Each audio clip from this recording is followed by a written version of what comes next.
मंजिल उन्हें मिलती है जिनके सपनों में जान होती है। मंजिल उन्हें मिलती है जिनके सपनों में जान होती है। पंख से कुछ नहीं होता, हौसलों से उड़ान होती है।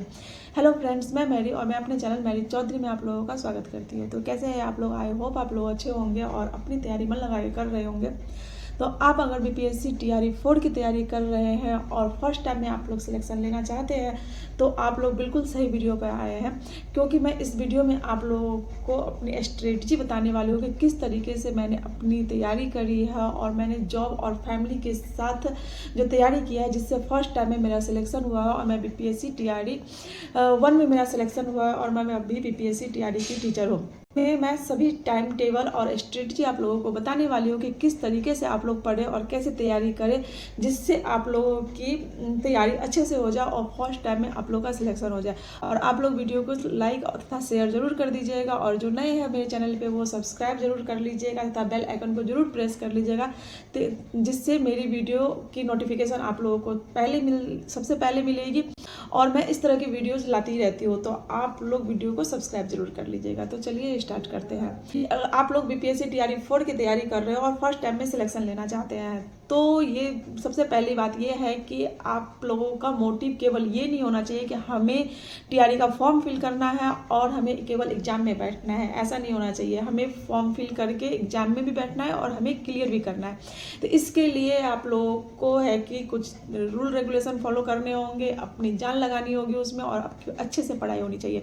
और इसके लिए है कि सबसे पहला है जिसमें दो चीज़ है कि पहला है इसमें आपको सिलेबस, कि आपको सिलेबस की अच्छी जानकारी होनी चाहिए। आप लोग सिलेबस नेट से निकालिए, यानी गूगल से निकाल के सिलेबस अपने पास रखिए और उसको 1 से 2 बार अपने सिलेबस को देखिए कि उसमें क्या क्या दिया हुआ है और कैसे दिया हुआ है। और हमें उस सिलेबस को के अनुसार आप लोग अपनी पढ़ाई स्टार्ट करिए।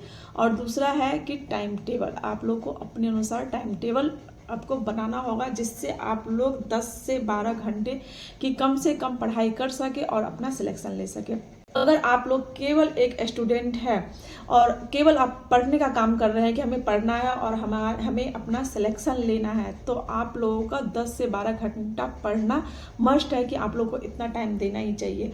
और आप स्टूडेंट है तो आप लोग मॉर्निंग में अपना टाइम टेबल इस तरीके से बनाइए कि मॉर्निंग में आप लोग 4 बजे उठ के 4 से आप लोग 6 से 7 बजे तक का मॉर्निंग में आप लोग टाइम बनाइए और उस समय उठिए और अपनी तैयारी उस समय करिए। और मॉर्निंग का टाइम इतना अच्छा होता है कि रिवीजन करने का टाइम बहुत अच्छा होता है। तो उस समय अगर हम रिवीजन करते हैं, जो पूरे दिन हमने पढ़ा होता है और वो हम मॉर्निंग में रिवीजन करते हैं, तो हमारी शुरुआत भी अच्छे से होती है और जो पीछे हमने पढ़ा हुआ है वो हमें लर्न अच्छे से होता है।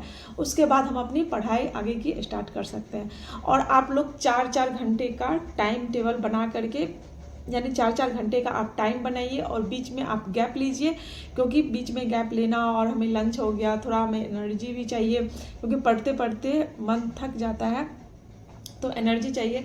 तो आप लोग बीच में गैप लीजिए और 4 घंटे का टाइम टेबल बनाइए और 4 घंटे में अपने सब्जेक्ट बाय सब्जेक्ट को डिसाइड कर लीजिए कि हमें आज ये सब्जेक्ट और ये चैप्टर हमें ख़त्म करना है। ये नहीं कि हमें केवल टाइम चाहिए कि हमें आज केवल 12 घंटे पढ़ना है, ऐसा नहीं होना चाहिए। आप सब्जेक्ट बनाइए और सब्जेक्ट के अनुसार चैप्टर बनाइए कि आज इस चैप्टर को हमें ख़त्म करना है और इसकी तैयारी हमें बिल्कुल अच्छे से करनी है। और पढ़ने के साथ साथ आप लोग MCQs वगैरह जितने भी होते हैं वो लगाते जाइए, जिससे आपकी चैप्टर की और उस सब्जेक्ट की तैयारी अच्छे से हो। क्योंकि आप केवल पढ़ते जाते हैं तो उससे तैयारी हमारी नहीं हो पाती, हमें नॉलेज नहीं मिल पाता कि हमें क्वेश्चंस किस तरीके से आएंगे, तो हमारा वो नॉलेज हमें नहीं मिल पाता। अगर आप पढ़ रहे, जैसे आप 9th क्लास की कोई बुक पढ़ रहे हैं, जैसे ज्योग्राफी की आप बुक पढ़ रहे हैं, तो 9th क्लास की आप चैप्टर वाइज बुक को पढ़ते जाइए और चैप्टर वाइज आप MCQs लगाते जाइए। और मैंने पीछे वीडियो में भी बता रखा है कि आपको किस ऐप से पढ़ना है, जिसमें चैप्टर वाइज पूरे दिए हुए हैं, आपको MCQ दिए हुए हैं, तो उससे भी आप तैयारी कर सकते हैं। और उसका लिंक मैं डिस्क्रिप्शन में डाल दूंगी, तो आप लोग वहाँ से भी देख लीजिएगा कि किस तरीके से, यानी चैप्टर वाइज हम पढ़ते जाएंगे। और chapter wise class wise app भी है जिससे आपकी MCQs आपकी आराम से हो जाएगी और आपको लगेगा कि हमारी तैयारी कितनी है। अगर कमी है तो फिर आप उस चैप्टर को रीड करिए। और मस्ट है कि आप लोग केवल एक बार किसी भी बुक को पढ़ते हैं, जैसे एनसीईआरटी पढ़ रहे हैं या कोई स्टैंडर्ड बुक ले रहे हैं, लूसेंट की बुक ले रहे हैं, तो आप केवल एक बार ना पढ़ के उसको 3 से 4 बार रिवीजन करिए, जब तक कि आपको उसमें समझ में ना आ जाए। तो इस तरीके से अपनी पढ़ाई को करिए, जिससे आपका सिलेक्शन एक बार में हो जाएगा। अब मैं बताती हूँ कि मैंने किस तरीके से तैयारी करी थी कि मेरा भी सिलेक्शन एक बार में ही हो गया था। तो सबसे पहले फ्रेंड्स, पहली बात है कि मैं पहले से भी टीचर थी और मैं जॉब कर रही थी।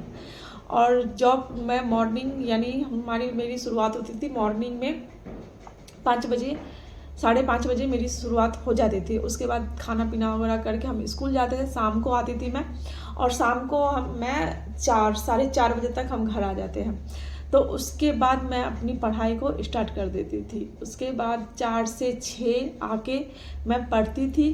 जितना भी हमारी रीडिंग होती थी और जो बुक पढ़ना होता था वो मैं पढ़ती थी। फिर मैं ब्रेक लेती थी 1 से 2 घंटे का, उसमें हम खाना पीना सब कर लेते थे। उसके बाद फिर रात को मैं 8 बजे से पढ़ना स्टार्ट करती थी और 11 से 12 बजे तक मैं पढ़ लेती थी। इस तरीके से मैंने अपना कवर किया। और सबसे मेन है कि बेस मजबूत होना चाहिए, यानी आप पहले से अगर आपका बेस मजबूत है तो आपकी तैयारी बहुत अच्छे से हो सकती है। हम मान के चलते हैं कि अभी आपके एग्ज़ाम में 3 से 4 महीने का टाइम है और 3 से 4 महीने में आपकी तैयारी अच्छे से हो सकती है, तो इसमें कोई दिक्कत नहीं है। जो लोग फर्स्ट टाइम में भी तैयारी कर रहे हैं वो भी अपना सिलेक्शन ले लेते हैं। ये नहीं कि हम पहले से ही पढ़ते आ रहे हैं तो ही हमारा सिलेक्शन होगा। जो लोग पहले से पढ़ रहे हैं उसी का सिलेक्शन होगा, और हम फर्स्ट टाइम पढ़ रहे हैं तो हमारा सिलेक्शन नहीं होगा, ऐसा कुछ नहीं है। अगर आप मान लेते हैं और ठान लेते हैं कि हमें निकालना है और अपनी स्ट्रेटजी आप अच्छे से बनाते हैं, तो आपको कोई नहीं रोक सकता और आपका सिलेक्शन 1 टाइम में ही हो जाएगा। क्योंकि जब मैं जॉब और फैमिली के साथ फर्स्ट टाइम में बीपीएससी में बैठ करके अपना सिलेक्शन ले सकती हूँ, तो फिर आप लोग क्यों नहीं ले सकते हैं। अगर आप लोग एक हाउसवाइफ है तो आप लोग अपने अनुसार टाइम बनाइए, और मॉर्निंग में 4 बजे उठ करके 4 से 6 या 7 बजे तक आप पढ़ लीजिए। उसके बाद है कि आप घर के काम है, क्योंकि घर के काम हम स्किप नहीं कर सकते, वो तो मस्ट है, किसी भी हालत में करना है। तो आप घर का काम, लंच बनाना है, बच्चों को तैयार करना है, स्कूल भेजना है, वो कर ले।